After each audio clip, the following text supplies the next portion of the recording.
Hello everyone, welcome back to the new class of forestry. आज हम पढ़ने वाले हैं one of the most important topic of forestry, that is regeneration of forest. ये term हमने काफ़ी बार पहले भी लेक्चर्स के अंदर यूज़ में ली है।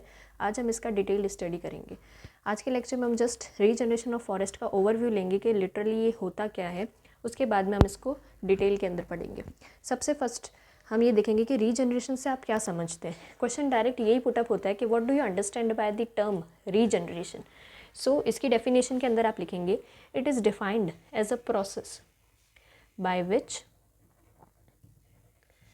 न्यू ट्रीज और न्यू ट्री सीडलिंग्स आप लिख सकते हो, वो ज़्यादा बेटर रहेगा।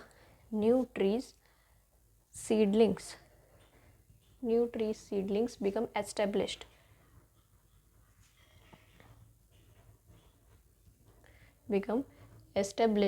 after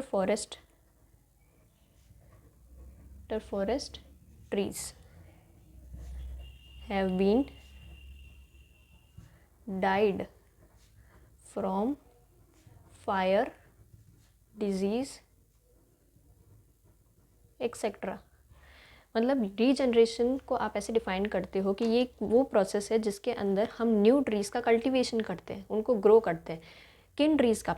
जो मतलब पहले या तो मर चुकी है, किसकी वजह से? फायर की वजह से या किसी डिजीज़ की वजह से। इंसेक्ट अटैक भी लिख सकते हो आप, क्योंकि किसी की वजह से भी डैमेज तो हो सकता है, तो इंसेक्ट डैमेज की वजह से भी लिख सकते हो।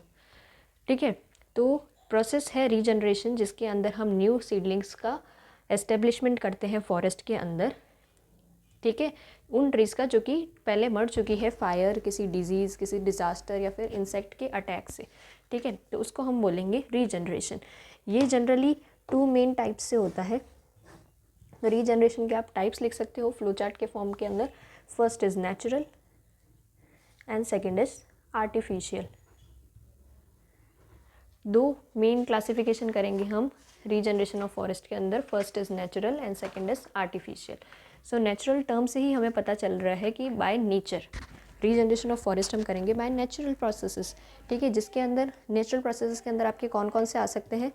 जैसे फर्स्ट हो सकता है आपका सीड्स, आप डायरेक्टली सीड से ही पेड़ लगा दोगे, या फिर कुछ वेजिटेटिव पार्ट्स ले लोगे। अब वेजिटेटिव पार्ट्स या वेजिटेटिव कटिंग्स का हम एक और नाम बोलते हैं, हमने लास्ट लेक्चर के अंदर ही पढ़ा था, दैट इज़ कॉपाइस। ठीक है, तो ये वर्ड्स आपको रिमेंबर करने हैं बार बार। ठीक है, तो ये 2 चीज़ें हम नेचुरली कर सकते हैं, दैट इज़ सीड और वेजिटेटिव की कटिंग्स। आर्टिफिशियल के अंदर आ जाएगा आपके कोई भी आर्टिफिशियल मेथड जो कि नेचुरल ना हो, हम आर्टिफिशियली परफॉर्म कर रहे हो, जिसके अंदर सबसे फर्स्ट आ जाएगा आपके शोइंग। सेकेंड आप लिख सकते हो प्लांटिंग या फिर डायरेक्ट सीडलिंग। डायरेक्ट सीडलिंग से जो ट्रीज़ आप ऑब्टेन कर रहे हो उसको हम बोलेंगे आर्टिफिशियल रीजनरेशन। तो रीजनरेशन के 2 मेन टाइप्स हो गए आपके, नेचुरल और आर्टिफिशियल। जनरली हम रीजनरेशन के लिए नेचुरल ही यूज़ में लेते हैं, जिसके क्योंकि हमें सीड्स और वेजिटेटिव कटिंग्स ईजीली मिल जाती है, इसलिए हम इसको ज़्यादा प्रेफर करते हैं। नेक्स्ट हम पढ़ते हैं इम्पॉर्टेंस क्या हो सकती है हमारी रीजनरेशन की, ये क्यों ज़रूरी है और इसका हमें फ़ायदा क्या है, हम ये कर ही क्यों रहे हैं। तो ये हम पढ़ेंगे इम्पॉर्टेंस के अंदर। तो इम्पॉर्टेंस में सबसे फर्स्ट आपका आ जाएगा कि बेटर वाइल्ड लाइफ हैबिटेट्स। इससे वाइल्ड लाइफ हैबिटेट्स अच्छी होती जा रही है। ठीक है, तो ये फर्स्ट इम्पॉर्टेंस, फर्स्ट और फॉरमोस्ट आपकी यही रहेगी कि वाइल्ड लाइफ हैबिटेट्स के अंदर सुधार होगा। तो बोल देंगे फर्स्ट पॉइंट हो गया आपका। सेकंड हो जाएगा कि इससे क्या होगा, आपकी रीजनरेशन फॉरेस्ट क्या करते हैं, आपके सॉइल को कंजर्व करते हैं। तो सेकंड पॉइंट हम लिख सकते हैं इसकी इंपॉर्टेंस के अंदर कि कंजर्वेशन ऑफ सॉइल करेगा, जिससे क्या नहीं होगा, सॉइल का इरोजन नहीं होगा। तो साइड में ब्रैकेट में लिख सकते हो ताकि आप इस पॉइंट को इलेबोरेट करके लिख सके कि कंजर्वेशन ऑफ सॉइल होगी तो सॉइल एक जगह से दूसरी जगह मूव नहीं करेगी। वही तो होता है इरोजन, वन प्लेस से दूसरे प्लेस के ऊपर सॉइल का मूवमेंट होना। किसी की भी वजह से हो सकता है, वो विंड हो सकता है, हाई फ्लो ऑफ वाटर हो सकता है, तो उसको हम कंसिडर करते हैं सॉइल इरोजन के अंदर। तो वो भी इससे इम्प्रूव होगा। नेक्स्ट इसी के साथ हम लिख सकते हैं कि वाटर शेड का भी इम्प्रूवमेंट होगा। तो इम्प्रूवमेंट ऑफ वाटर शेड। ठीक है, नेक्स्ट पॉइंट हम क्या लिखेंगे कि स्पीशीज़ जो होगी वो वेल अडेप्टेड रहेगी लोकेलिटीज़ के अंदर। ये भी इसकी इंपॉर्टेंस है कि जो ट्रीज़ पहले किसी भी कारण से डैमेज हो चुकी है तो वो अब अच्छे से एस्टेब्लिश हो जाएगी। तो वेल अडेप्टेड या well adopted in localities.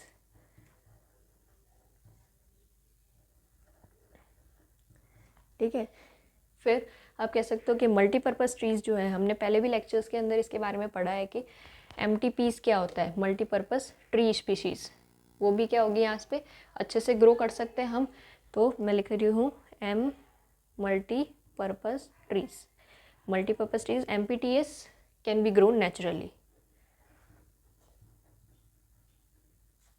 Natural जो मेथड है वो मैंने कहा है मोस्टली प्रिफर्ड किया जाता है रीजनरेशन के लिए। ठीक है, तो आप इसका स्क्रीनशॉट ले लीजिए। तो हमने पढ़ लिया रीजनरेशन क्या होता है, कितने टाइप्स का होता है। 2 टाइप्स मेन बता दी, जिसके अंदर भी मैंने बोला कि जो नेचुरल वाला है वो ज़्यादा प्रेफर किया जाता है। और नेक्स्ट आ जाएगा आपके आर्टिफिशियल। कुछ इंपॉर्टेंस हमने देख ली, बेटर वाइल्ड लाइफ है, सॉइल इरोजन नहीं करेगा, इम्प्रूवमेंट होगा वाटर शेड का, मल्टीपर्पज़ ट्री स्पीशीज़ को भी हम ग्रो कर सकते हैं ईजीली। तो आप इसका स्क्रीनशॉट ले लीजिए। ठीक है, तो नेक्स्ट बात करते हैं हम एडवांटेजेस क्या होंगे आपके नेचुरल रीजनरेशन के। ये आपके शॉर्ट क्वेश्चंस प्रिपेयर हो रहे हैं साथ साथ में, जैसे मैंने टाइप्स बताए, रीजनरेशन की डेफिनेशन बताई, तो आपके यहाँ से एडवांटेजेस आ जाएंगे जिसके अंदर अपने नेचुरल रीजनरेशन के। फर्स्ट पॉइंट इसके अंदर हम कंसिडर करेंगे कि नेचुरल रीजनरेशन की जो इनिशियल कॉस्ट होगी वो कम होगी as compare to artificial regeneration. Initial cost is less than artificial regeneration. Okay, तो ये हमारा फर्स्ट पॉइंट रहेगा कि इनिशियल कॉस्ट इसकी कम रहती है। सेकंड हम लिखेंगे कि इसके अंदर जो इक्विपमेंट्स वगैरह होते हैं, हैवी इक्विपमेंट्स, उनका भी काम कम ही रहता है, क्योंकि सब कुछ नेचुरली हो रहा है तो इक्विपमेंट्स की ज़रूरत भी नहीं पड़ती है। So heavy equipments utilization is less.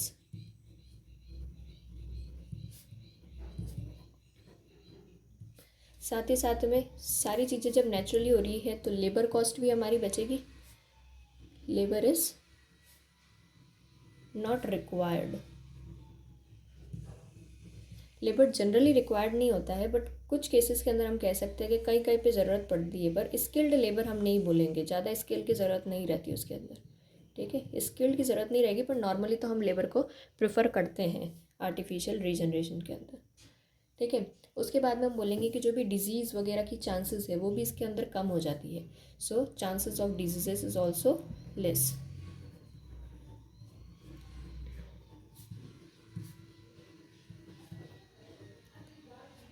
ठीक है, उसके बाद में हम फिफ्थ पॉइंट बोलेंगे कि जो सीडलिंग्स वगैरह होती है ना, वो हम इजीली प्रिपेयर कर सकते हैं इसके अंदर। ठीक है, तो ये भी इसका एक एडवांटेजेस है कि seedlings can be easily prepared. तो ये होगा आपके एडवांटेजेस ऑफ नेचुरल रीजनरेशन के। हम आर्टिफिशियल को कम प्रेफर करते हैं और नेचुरल को ज़्यादा क्यों करते हैं, क्योंकि इसकी इनिशियल कॉस्ट कम है, हमें इक्विपमेंट्स की ज़्यादा ज़रूरत नहीं पड़ती है, लेबर कॉस्ट भी इसके अंदर कम है, मतलब स्किल्ड लेबर नहीं चाहिए, बट यूँ तो लेबर इसके अंदर नॉर्मली चाहिए रहते हैं। ठीक है, तो हम ये लिख देते हैं कि लेबर इज़ नॉट रिक्वायर्ड, कौन से स्किल्ड वाले रिक्वायर्ड नहीं होते। ठीक है, नेक्स्ट बात करते हैं कि हम जो चांसेस होती है डिजीज़ की वो भी इसके अंदर कम होती है, और सीडलिंग्स को हम अच्छे से और इजीली प्रिपेयर कर सकते हैं। ठीक है, तो ये रह गए हमारे advantages of natural regeneration. Next हम बात करते हैं कि हमें साइट प्रिपरेशन के अंदर कौन कौन से पॉइंट्स का ध्यान रखना चाहिए वाइल डूइंग द रीजनरेशन। ठीक है, तो हम यहाँ नेक्स्ट टॉपिक लेंगे site preparation. Site preparation for regeneration. Okay, तो सबसे फर्स्ट पॉइंट जो है हम ये देखेंगे कि उसके अंदर डिजीज़ तो होनी ही नहीं चाहिए। ठीक है, रीजनरेशन हम इतनी मेहनत से कर रहे हैं, अगर उसके अंदर डिजीज़ आ गई तो हमारी सारी मेहनत ख़राब हो जाएगी। इसलिए हम सबसे पहला ध्यान देंगे कि डिज़ीज़ फ्री हो साइट। ठीक है, रीजनरेशन कर रहे हैं तो वहाँ की सॉइल भी अच्छी होनी चाहिए। सॉइल कैसी होनी चाहिए आपकी? फर्टाइल सॉइल होनी चाहिए, क्योंकि फर्टाइल सॉइल ही आपको अच्छा रीजनरेशन प्रोवाइड करेगी। ठीक है, नेक्स्ट हम ये देखेंगे कि वहाँ पे कंपटीशन नहीं होना चाहिए आपस के अंदर, मतलब कंपटीशन नहीं होना चाहिए ट्रीज़ के बीच में कि उनके अंदर हमने स्पेसिंग कम रख दी तो वो एक दूसरे के ऊपर हावी हो रहे हैं, या फिर मिनरल यूटिलाइजेशन वगैरह हम बोल सकते हैं। सो थर्ड पॉइंट हम लिखेंगे कि reducing competition, reducing competition and animal habitat, मतलब कोई एनिमल्स वगैरह वहाँ पे अंदर आ नहीं सके, इसका भी हमें पूरा ध्यान रखना है। ठीक है, फोर्थ पॉइंट हम लिखने वाले हैं कि वहाँ पर मिनरल सॉइल होनी चाहिए, मतलब अच्छे से मिनरल वाली रिच सॉइल होनी चाहिए ताकि ट्रीज़ वगैरह की ग्रोथ अच्छे से हो सके। ठीक है, तो वो इसके अंदर ही हम लिख सकते हैं सॉइल फर्टाइल होनी चाहिए, मिनरल्स वगैरह आने चाहिए। मिनरल्स के अंदर भी आप अच्छा सा क्लासिफिकेशन कर सकते हो कि माइक्रो मिनरल्स, मैक्रो मिनरल्स। ठीक है, तो इन दोनों को भी आप ध्यान में रख सकते हो पॉइंट को बड़ा करने के लिए। ठीक है, नेक्स्ट बात हम करेंगे कि वहाँ पे ड्रेनेज फैसिलिटी अच्छी होनी चाहिए, ड्रेनेज फैसिलिटी भी अच्छी होनी चाहिए साइट के ऊपर आपके। ठीक है, और साथ ही साथ में हम ये देखेंगे कि कुछ भी एनिमल्स वगैरह अंदर एंटर नहीं करे, इसके लिए हमें वहाँ पे फेंसेस बनानी पड़ेगी कुछ। ठीक है, फेंसेस का हम यूज़ में लेंगे ताकि कोई भी एनिमल अंदर नहीं एंटर कर सके। और सब चीज़ें ध्यान में रखते हुए हमें ये भी देखना है कि अच्छे से ट्री को टाइमली इरिगेशन वगैरह भी मिल रहा हो। इरिगेशन फैसिलिटीज़ के बारे में भी हम लिख सकते हैं कि साइट ऐसी होनी चाहिए जहाँ पे वाटर की अवेलेबिलिटी जब हमें ज़रूरत हो तब हो वहाँ पे ऑल टाइम। ठीक है, तो डिजीज़ साइट क्या लिखा है, डिजीज़ नहीं होनी चाहिए साइट पर। ठीक है, उसके बाद में सॉइल भी जो होगी हमारी फर्टाइल होनी चाहिए, मिनरल्स से रिच होनी चाहिए, जो बोथ मैक्रो और माइक्रो लिख सकते हैं हम। फिर वहाँ पे कंपटीशन नहीं होना चाहिए, एनिमल हैबिटेट्स वगैरह का भी हम ध्यान रखेंगे। ड्रेनेज की फैसिलिटी होनी चाहिए, मतलब अच्छे से ड्रेनेज हो सके, to improve the drainage of surface, कौन सी सॉइल का, अपर और लोअर दोनों के हम कहेंगे कि अच्छे से ड्रेनेज होना चाहिए। फेंसेस लगा देंगे ताकि एनिमल्स के अंदर एंट्री ना हो पाए, और इरिगेशन फैसिलिटीज़ को भी हम ध्यान में रखेंगे कि प्रॉपर सप्लाई होनी चाहिए वाटर की टाइमली। ठीक है, तो आप इसका स्क्रीनशॉट ले लीजिए, और होप सो आप लोगों को आज की क्लास अच्छी लगी होगी। हमने आज काफ़ी सारे टॉपिक्स कवर किए हैं, जैसे रीजनरेशन क्या होता है, उसकी टाइप्स, इंपॉर्टेंस क्या रहेगी उसकी, एडवांटेजेस क्या है, हम नेचुरल रीजनरेशन को ही क्यों प्रेफर करते हैं, और उसकी साइट प्रिपरेशन देखी हमने। ठीक है, नेक्स्ट क्लास के अंदर हम डिटेल में नेचुरल और आर्टिफिशियल रीजनरेशन को पढ़ेंगे। ठीक है, so thank you so much for watching, bye bye.